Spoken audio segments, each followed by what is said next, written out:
పార్టీకే పేద ప్రజలందరూ ఓటు వేయాలి.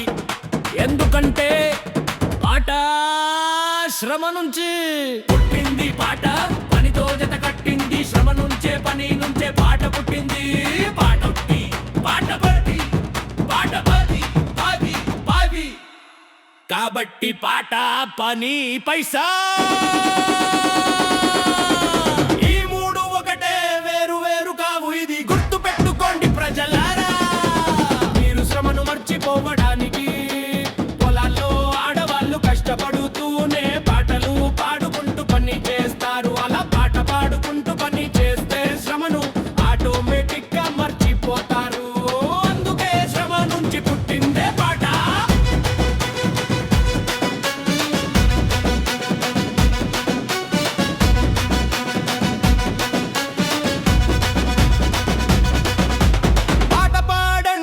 పని చేయండి, పైసలు సంపాదించండి. ఇదే నా పాట పార్టీ సిద్ధాంతం. మీ పాటలో అర్థం అంతరార్థం చాలా గొప్పగా ఉంది. అందుకే పాట పార్టీ అనే నా రాజకీయ పార్టీని స్థాపించాను. 2 ఏళ్ల క్రితం ఢిల్లీలో ఎంతో కష్టపడి పార్టీని రిజిస్టర్ చేసుకున్నాను. కాబట్టి పేద ప్రజలారా ప్రత్యేకంగా మీ బ్రతుకును బాగు చేయడానికి ఉంది.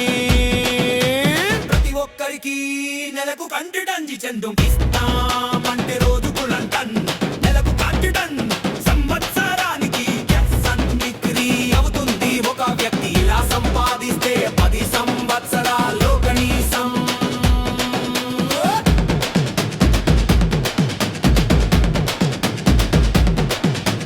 లక్షలు దాచుకోగలడు. అప్పుడు ఇల్లు కొనగలడు, స్థలం తీసుకోగలడు, ఇల్లు కట్టుకోగలడు, పిల్లలను చదివించగలడు, కారు కొనగలడు, వ్యవసాయం చేసుకోగలడు.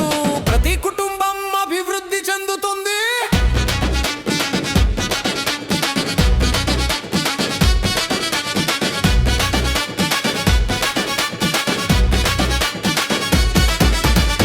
దీనిపై కారణంగా చాలా మంది చదువు మానేస్తున్నారు. ఒక సబ్జెక్ట్ లో ఫెయిల్ అయితే జీవితమే ఆగిపోతుంది. అందుకే నేను చిచ్చిసేళ్ల వయస్సు వరకు ఫెయిల్ అనే పదమే లేకుండా చదువు అందిస్తాను.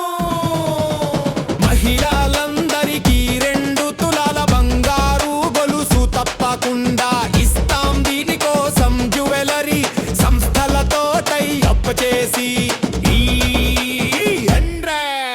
పద్ధతిలో అందిస్తాం. దీనివల్ల మహిళలకు గౌరవం, ఆనందం, ఆత్మవిశ్వాసం పెరుగుతుంది. సమాజంలో ఉన్న సమానతలు తగ్గాలి. కొందరికి ఎక్కువ, మరికొందరికి ఏమీ లేకపోవడం అన్యాయం. పేదలకు కూడా గౌరవంగా జీవించే హక్కు ఉంది. ప్రతి ఒక్కరికి ఫ్యాక్టరీలు, వ్యాపారాలు ఏర్పాటు చేసి వ్యవసాయం కోసం కనీసం 2 ఎకరాలు ఇవ్వాలి. విద్య, ఉపాధి, చైతన్యం ఇవన్నీ అవసరం.